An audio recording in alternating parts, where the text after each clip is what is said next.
পাকিস্তানের সাবেক প্রধানমন্ত্রী ইমরান খান মারা গেছেন। গত কয়েকদিন ধরে এমন গুঞ্জনে উত্তপ্ত হয়ে উঠেছে পুরো পাকিস্তান। আর এই গুঞ্জন দিনে দিনে তীব্র হলেও তার কোনো খোঁজ দিচ্ছে না দেশটির বর্তমান সরকার ও রাওয়ালপিন্ডির আদিয়ালা কারা কর্তৃপক্ষ।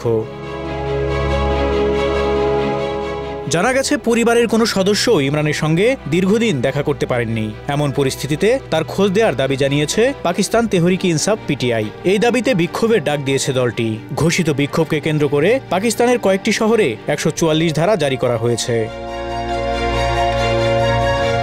মঙ্গলবার সকালে বিক্ষোভ ঠেকাতে ১৪৪ ধারা জারি করে সব ধরনের সভা সমাবেশ নিষিদ্ধ করেছে স্থানীয় প্রশাসন। পাকিস্তানের স্বরাষ্ট্র প্রতিমন্ত্রী জানান, জননিরাপত্তার স্বার্থে ইসলামাবাদ ও রাওয়ালপিন্ডিতে নিষেধাজ্ঞা কার্যকর করা হয়েছে এবং তা কঠোরভাবে মানা হবে।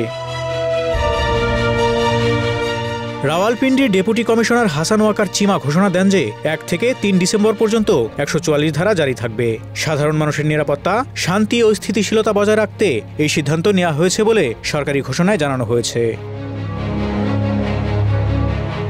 অবশ্য ইমরান খানের মৃত্যুর গুজব উড়িয়ে দিয়েছেন পাকিস্তান পিটিআইয়ের সিনেটর খুররম জিশান।